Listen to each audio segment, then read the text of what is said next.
South Delhi के देवली गांव में बुधवार सुबह रिटायर्ड सेना अधिकारी, उनकी पत्नी और बेटी की बेरहमी से गला रेतकर हत्या कर दी गई।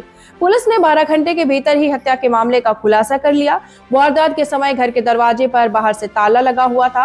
मृतक का बेटा ताला लगाकर मॉर्निंग वॉक पर जाने की बात कहकर घर से निकला था। इस ट्रिपल मर्डर केस से पुलिस महकमे में हड़कंप मच गया है। पुलिस जांच में सामने आया है कि बेटे ने ही माता और पिता बहन की हत्या की है। पिता राजेश बेटे को मारता और पीटता था, यहाँ तक कि मोहल्ले में खुलेआम भी सड़क पर उसकी पिटाई करता था। बेटे को लगता था कि घर वाले उसके पीछे पड़े रहते हैं, वो अकेला रहना चाहता था। उसने अपने पिता के फौज वाले चाकू से उसकी हत्या कर दी। आरोपी एक सप्ताह से हत्या करने की साजिश रच रहा था। मूल रूप से हरियाणा के महेंद्रगढ़ के गांव खेड़ी तलवाना के रहने वाले 51 साल के राजेश कुमार अपनी पत्नी 46 वर्षीय कोमल और 23 साल की बेटी कविता और बेटे अर्जुन के 730 साल से देवली गांव में चौपाल के पास रहते थे। इससे पहले जो जानकारी सामने आई थी, उनके मुताबिक सुबह 5 बजे अर्जुन घर के गेट का बाहर से ताला लगाकर मॉर्निंग वॉक के लिए निकला था। वो करीब 1 घंटे बाद वापस आया तो ग्राउंड फ्लोर पर बेड पर कोमल व कविता का शव पड़ा था। इस पर वो घर से करीब 20 मीटर दूर जिम के बाहर गया। उसने जिम संचालक को सूचना दी। जिम से कई युवक अर्जुन के साथ उनके घर पहुंचे। जब वो पहली मंजिल पर गए तो वहां पर अर्जुन के पिता राजेश का शव बेड पर पड़ा था। तीनों के गले को धारदार हथियार से रेत कर हत्या कर दी गई थी। राजेश के गले पर चुन्नी लिपटी हुई थी, जबकि कोमल व कविता का शव कंबल से ढका हुआ था। इस तिहरे हत्याकांड की सूचना मिलते ही विशेष पुलिस आयुक्त मधु तिवारी, संयुक्त पुलिस आयुक्त SK जैन समेत फॉरेंसिक टीम मौके पर पहुंची। बता दें कि राजेश और कोमल अपनी शादी की एनिवर्सरी भी नहीं मना सके।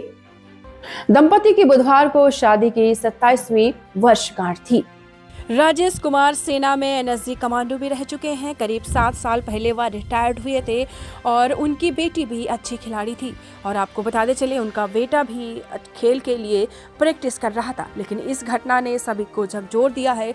आखिर उनके बेटे ने ऐसा क्यों किया, अभी ये सामने खुलकर नहीं आया है। लेकिन एक बात यह है कि उसके मन में ये बात बैठ गई थी कि उसके पिता सबके सामने उसको डांटते हैं, मारते हैं। इस वजह से उसने ये कदम उठाया। और यह कंप्लेंट का कहना था कि 5:30 बजे जब वो घर से निकला तो सब कुछ ठीक था, और जब वो 6:30 बजे आया उसके बाद उसने ये अपने परिवार के 3 सदस्यों को मृत पाया। तो उस 1 घंटे के हमने पूरी CCTV फुटेज एंट्री एग्जिट पे देखा तो कोई भी ऐसा सस्पिशियस मूवमेंट नजर नहीं आया। और इसको जब एग्जामिन किया गया अर्जुन को, तो इसके स्टेटमेंट्स में काफी कंट्राडिक्शन मिले, विरोधाभास मिले, और काफी चीजों को ये एक्सप्लेन नहीं कर पा रहा था। जैसे कि इसके हाथ में भी कुछ इंजरी मार्क्स थे, फ्रेश इंजरी थी, जिसको ये बता नहीं पा रहा था कि कैसे हुआ। तो इसके मद्देनजर जब इससे और बातचीत हुई तो इसने कन्फेस किया कि ये तीनों हत्याएं इसी ने की है, और हत्या के पीछे जो इसका मोटिव था वो उपेक्षित महसूस करता था परिवार में। इसके पिता के प्रति भी इसकी कुंठा थी कि ये मेरे को डांटते हैं, मिसबिहेव करते हैं, हाथ उठाते हैं, मेरे दोस्तों के सामने कुछ गलत शब्दों का प्रयोग करते हैं। फिलहाल कुछ दिन पहले ही कुछ बाहरी लोगों के सामने भी इसको बुरा भला कहा गया था, तो उससे इसको बहुत ही ठेस लगी थी और बड़ा ह्यूमिलेटेड। रहिए fight against criminal daily newspaper. आज की खबर में बस इतना ही। वीडियो को लाइक करें और चैनल को सब्सक्राइब कर ले, जिससे आने वाली वीडियो की नोटिफिकेशन आपको मिलती रहे।